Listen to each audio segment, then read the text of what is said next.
Hello and welcome to a new video. In this video I tested out the Shockadin for the upcoming Phase 7 of World of Warcraft Season of Discovery. I looked into the simulations and went to the PTR to test out how good Shockadin will be in the new phase and the new Next Rammus raid, and I was quite surprised about the results. To make the Shockadin build viable, we go into a mixture of Exodus playstyle, meaning we focus on exorcism and combine it with Holy Shock and the Shockadin rune. So our main gear looks like this. As you can see, the new tier 3 and Next Rammus items as well as older raid items are out on testing on the PTR. So I made the Shockadin build and I went for a mixture of Retribution tier 3 set and the 5 set of Soul Group, which is absolutely mandatory to play as a Shockadin because of its great set bonuses. It gives increased holy damage, as you know, as well as holy shock damage, and it increases our exorcism damage by 50%, as well as it reduces the cooldown by 3%. Together with the seal of the Excommunicator rune, which boosts our exorcism damage by 40% per attack, which scales up 3 times to 120%, we get 170% more damage on our exorcism. Together with the 6 set bonus of tier 3, this damage will scale up to insane numbers. Also, Shock and Awe boosts our spell damage as well. Holy Wrath is now usable in your rotation because of the 4 set bonus of tier 3, which makes it a viable part of our rotation. Best results I got with Truthbearer as a 2-hand weapon because it increases our attack speed, gives us crit, and with the 4 holy damage on it, it also reduces the cooldown of exorcism overall. For offset pieces I go with Shroud of Dominion and the Band of Unnatural Forces to increase our melee power, and with the Kiss of the Spider trinket, which boosts our hit, crit and our attack speed. So the full build looks like this.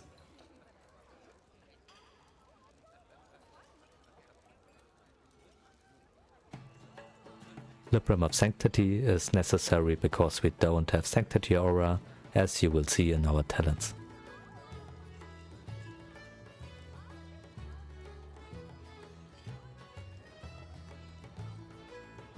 So for talents, we go 31 into Holy, 5 points into Divine Strength to boost our Strength, 5 points into Divine Intellect to boost our Intellect, 5 points into Improved Seal of Righteousness for more Seal of Righteousness damage, 1 point into Consecration, we combine this with Hallowed Ground as you will see later on, 3 points into Healing Light to get some of heal power at least, and 5 points into Illumination, Divine Favor, and Holy Shock of course, together with Holy Power.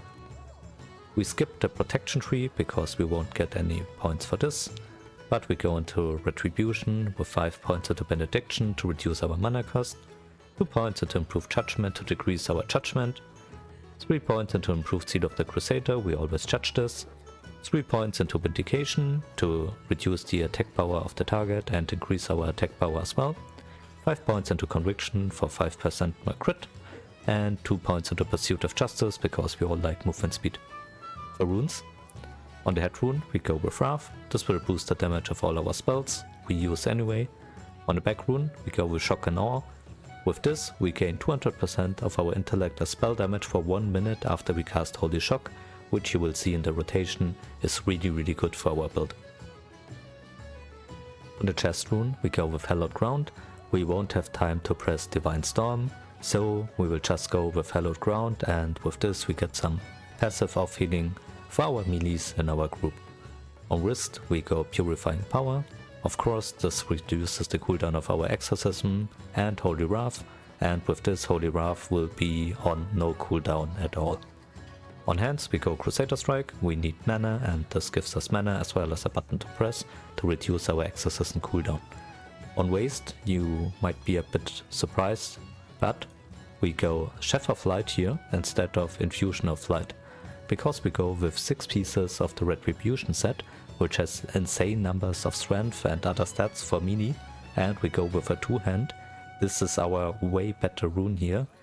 Infusion of Light only increases the damage of Holy Shock, but we want to press Exorcism way more than Holy Shock, Holy Shock in this build will only boost our damage with the Shockadin or modifier. So Chef of Light is our way to go, and if I show you the simulations later on, you will understand why. On the leg rune, we won't go a Ranger Shield because we don't have a shield. We go with Truth Bearer as a 2-hand weapon. Aura Mastery is also not necessary for us because we don't have Sanctity Aura. So we can go with an absolute support option here. For example, Divine Sacrifice if necessary, or Inspiration Exemplar against fear encounters, or Rebuke if we want to kick something. On feet we go the Art of War. Of course, this reduces the cooldown of our Exorcism, which is our highest hitting spell.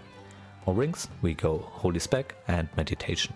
So if we look into our simulations here, as you can see on this page, for enchants we go Soul of the Excommunicator, we want the Sulgurub enchants, and we want to get as much crit as possible, as you can see with all the agility stats here. And if we simulate this through, we get about 3k DPS as a Shockadin, which is really good right now. So, as you can see, I don't have Wind Fury and I don't have Raid Burst from other classes, but I'm going with the setup I have shown you, and our rotation looks like this. We start with Seal of the Crusader, cast Exorcism while we run to the encounter, Judgment of the Crusader, Seal of Righteousness, Holy Shock to get our Shock and All Rune spell power bonus, and then pop Wings to get her with your trinkets. Now we keep spamming Exorcism into Holy Wrath, into Exorcism, and so on. In between your cooldown windows of Exorcism, you use Crusader Strike, Judgment, and reapply your Seal of Righteousness, as well as Consecration. And as you can see, we do about 4k damage up to 5k damage right now, without Seal of the Dawn or the Naxxramas buffs.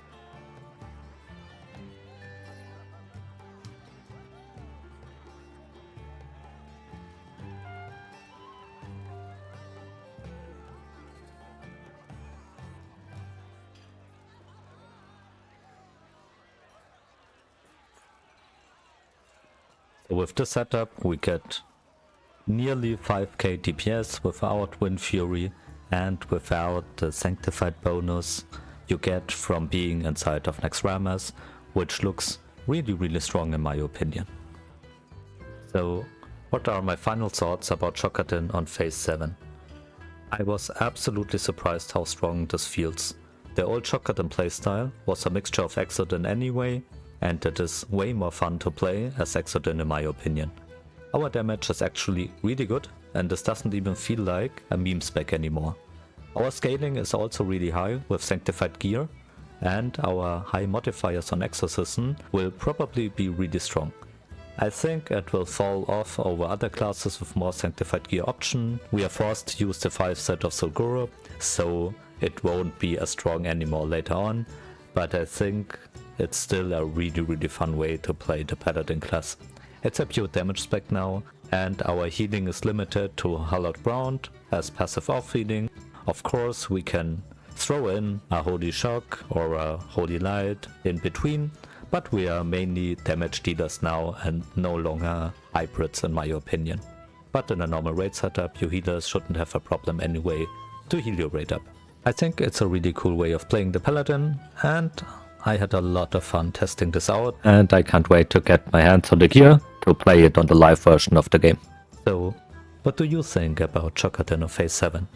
Would you use other builds and gear? Let me know in the comments down below.